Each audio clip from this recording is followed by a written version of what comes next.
All right, Donald Miller, welcome. It is Thursday, February 13th, and so tip of the day, we're gonna go to helpers, and we can go to like a little bit more experience of a helper.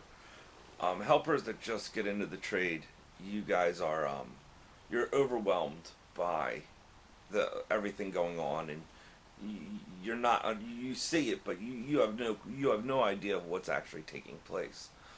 Um, So, the ones that are a little bit more experienced, the ones that have been on the job maybe 6 months, that's kind of where I'm aiming. And you could apply this to mechanics. Mechanics can take this advice as well as entry level. I guess you could take it.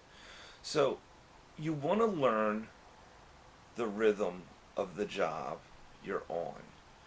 Don't just walk onto a job and do what mechanics tell you to do. That's not going to really benefit you as far as excelling in the trade. It's better if you understand the rhythm of the job.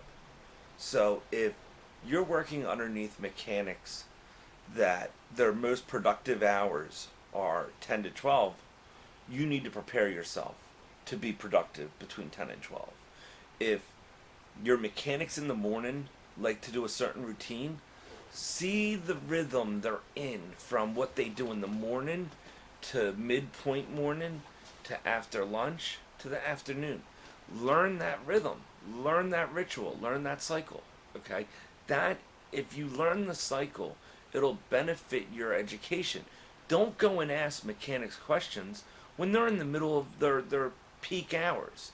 You want to ask questions at the right moment, and that way they'll have time to actually give you a knowledgeable answer. Okay, if you bother me during like a time when I'm thinking or anything, I'm gonna just shoo you away. I'm gonna tell you to get away from me. But if you see that I'm completing a job and the job is done and I have a couple extra minutes and you have a question, I'll answer questions. Okay, so you wanna you wanna learn the patterns of the job, and that's so important, especially if you're just getting into this trade and you want to make this a career. Okay, know what to do in the morning without being told. Know what your responsibilities are. Don't just be a servant to your mechanic. It's not a good idea. Like, your mechanic will definitely like having a servant. Okay, but if you're going to take this as a career, okay, know the responsibilities. Know what you need to do when you get there and start doing it. Okay, if it's a matter of organizing materials, organize materials. The one thing we have entry level apprentices do is we want them organizing materials so they know the names of them every single morning. We want them organizing the truck so they know the parts and they know the names of the parts and they know where they're stored. We're not doing this because we don't feel like doing it. We're doing this so that they learn. So when we call for a part or we call for a material, we want a 30-second return. We want an apprentice to be able to go get it within 30 seconds and not give some excuse about not being able to find it. Or one of the worst things you can do, okay, if you're on a site, or if you're on, it doesn't matter if it's a commercial site or a residential site, if we go and we tell an apprentice we need something, so we're working, all right, and we go and we send the apprentice to get something, we're listening for footsteps. Is he like, the worst thing you can do is have a strut. Okay, don't walk with a strut to go get a part or a tool. Okay, okay, you want to walk with some hustle. Okay, you want to get that and get it back. One, it shows respect to the mechanic that you value his time. Okay, and two, it teaches you when to be assertive and when to be relaxed. Okay, if I go and ask a guy to get a material, okay, and he takes his dear old sweet time, I'm gonna get pissed off because there's an expression when mechanics ask guys that are slow, you're nothing but a nickel holding up a dollar. Okay, because now a mechanic can't work because he's waiting for his apprentice to take his dear old sweet time to walk out and go get a part. And no, a mechanic shouldn't go get the part, okay? That's the responsibility of the apprentice. Apprentices can't do the work yet. So you should be paying attention to the parts, how he installs them, and what he needs ahead of the time. Oftentimes, the way I was taught, if my mentor was in front of me working, I should have the tool out before he asks for it. I should know what tools he's going to need before he needs them. Okay, that was the goal of my mentor teaching me how to be proactive, how to be a functional apprentice, was know the step before the step occurs. Be one step ahead. And that rapport takes time. It takes time to get to know your mechanic to the point where you know what he needs before he needs it, and be there. Okay, and when you get to that point, that is when you start learning. That's when your mechanic is gonna, like, if he turns around and you have that tool ready for him, he's one, gonna be impressed, and two, he's gonna start telling you what he's doing and what his eyes see.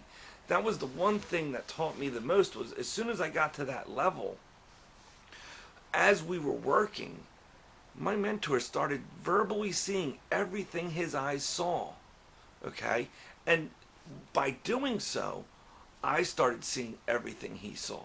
All right, and that's how you learn. You books are great, but by all means, if you get into a functional rapport with your mechanic, you can learn 10 times what a book will teach you, because a mechanic can teach you when a neutral's burning up, when a circuit's overloaded, when a circuit is dry rotted, why a circuit dry rots, why light fixtures fail, like what type of mechanic was in there before him, and what condition the light was in before he even touched it. These are things that, as an apprentice, if you really want to excel in this trade, you need to start learning how to see what they see. And the only way you're going to do that is by learning the patterns early. Okay? Show up a little early. Don't just show up and be like, hey, this is my job, time to clock in. That's great. You have a job. I'm happy for you, but I'm not giving you a raise anytime soon. Okay? If you show up and you're attentive, your hands aren't in your pockets, and you have an ability to, you want to work, you want to show enthusiasm, by all means, this trade will take you to places you couldn't imagine. All right. So, tip of the day, if you really want this, if you really want to be in this trade, show up early, learn the patterns, and then don't expect the job to fit you. You should fit the job. And there's a big difference in that. And some of the best mechanics that like really get work done, they mold to the job. They don't make the job mold to them. Okay? And there's a big difference in mechanics. Mechanics that show up because their life is more important than their job.